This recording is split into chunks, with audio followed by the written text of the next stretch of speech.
In this chapter, we're going to look at something very closely related to exponential growth and decay, namely bounded growth and decay. Let us explain it at an example. We have a population of mice, and this population has a deadly disease, and one part of the mice population is resistant.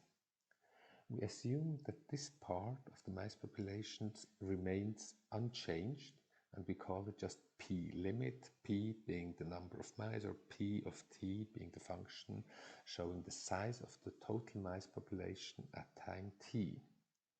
Now let us additionally introduce n of t, namely the size of the non-resistant part of the mice population, and this resistant part we assume that it decays exponentially.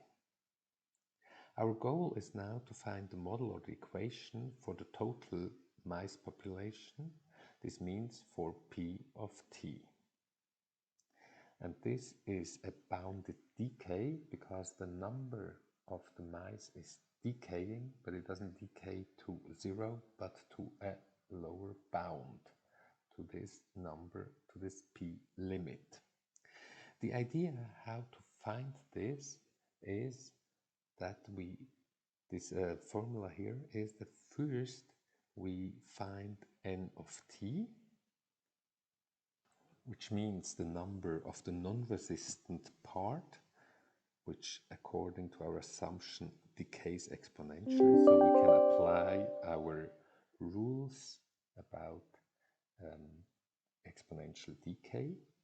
And then we say, well, P of t is just n of t, the number of the decaying, the non-resistant part of the mice plus the resistant part, and the resistant part we just said is P limit.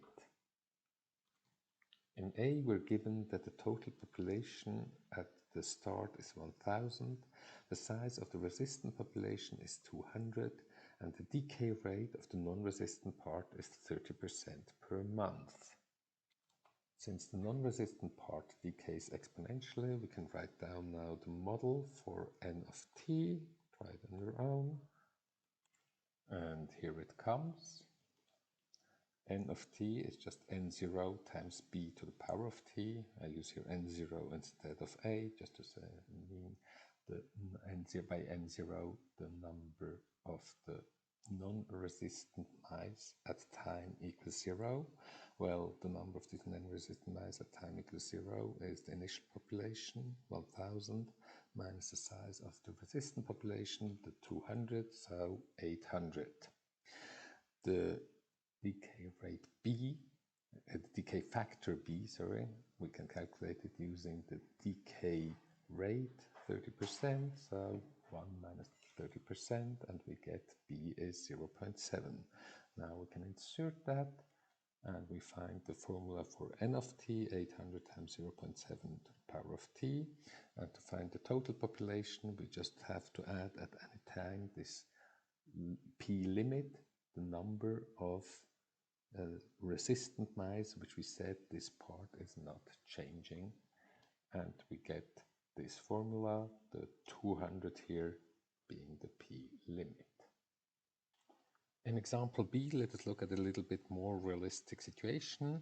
We have again this population of mice. We know that its size follows bounded decay, and we know that the total population at the beginning is 1000. After 1 month there are 760 mice left, and after 2 months 592. As we said, we know that it follows bounded decay, so we can model the number of non-resistant mice, the number that is decaying, which means n of t is n0 times b to the power of t. T being the time in month. Now we can model, so n of 0 is then just the n0, n of 1, number of non-resistant mice after 1 month is just n0 times b, and number of non-resistant mice after 2 months, and 2 is n0 times b squared. Unfortunately, we cannot directly find any numbers for this, but let us look at the decay itself. So how many mice die in the first month? There are 1000 at the beginning and 760 after a month, so 1000 minus 760 have died, which means 240. And in the first 2 months, how many do die there? Well, there are 1000 in the beginning and 592 die, so 480 die. Are still there after 2 months, 592, so 480 have died in the first 2 months. Now, all those that die are from the non-resistant part, which means we model by this the decay also of the non-resistant population. So the number of mice after 1 month is the N0, the initial number of the non-resistant mice, minus the 240 that have died. And after 2 months, the number is just the initial number, N0 minus the 488 that have died in the meantime. Additionally, let's have a quick look here at the N0. So the number of mice, of non-resistant mice we have in the beginning is actually the total number of mice, the 1000, minus the resistant mice, which is the P limit. So now let's start with looking at these two equations here. And because from these two equations we can solve and find B and N0. So let's solve this for B by dividing both sides by N0. And we get B equals N0 minus 240 divided by the N0. Now let us insert this result into the second equation here. So we substituted the b squared here by this b, so we get this whole expression squared, and we can separate, write it as the numerator squared divided by the denominator squared, and now we can cancel out the n0 here, and this means we have now to multiply both sides with n0.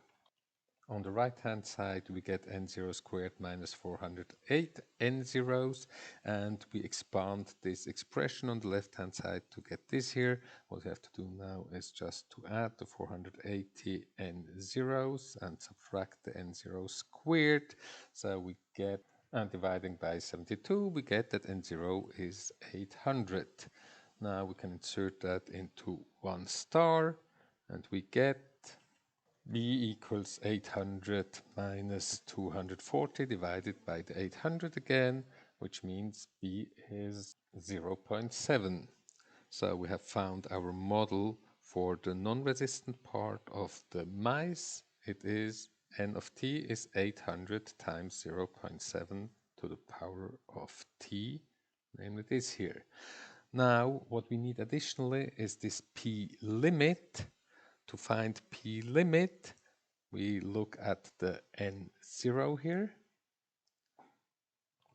and by inserting for n0 800 we get this equation here, and we get p limit is 200, so the number of resistant mice is 200, and this leads us to our final formula. The population of mice is 800 times 0.7 to the power of t. This is the non-resistant part plus the resistant part, which is 200. Now let us look quickly what are the 4 basic shapes of exponential functions. Do you remember them? Think for a moment, and here comes the result. We have these 4 shapes, so the exponential growth, which means just b being larger than 1, or exponential decay, b being between 0 and 1, or these 2 shapes, which are when the exponential function is mirrored at the x-axis, and in this case again the b is larger than 1, while here the b is between 0 and 1, so we have a decay. In example 2, let us look at a city with 100,000 inhabitants, and we look at the number of people that have a mobile contract in that city in each year, starting in 2011, we see there are 70,000 mobile contracts, and it grows further and further. And now we want to find a suitable model, and first we just draw these information in a coordinate system. So here you see the years, and here the number of mobile contracts. When we look at this, well, that's looks very much like this. So it looks like the graph of an exponential function with base b between 0 and 1, and the whole thing mirrored at the x-axis. So the idea here is, let us model the number w of t, namely the number of people without a mobile contract in year 2011 plus t. Year 2011 is the year 0, and there we have 30,000 persons without a mobile contract. Since 70,000 have one, there are 100,000 inhabitants, so 30,000 without one. Year 2013 is t equals 2, and we have 12,657 persons without a mobile contract. Again, 100,000 minus this number, and we get then in year 2015, which is the year 4, we get 5,358 persons without a mobile contract. Year 17 being t equals 6, there are 2,263 people left without a mobile contract. And when we look at this now, it looks like this whole thing decays exponentially.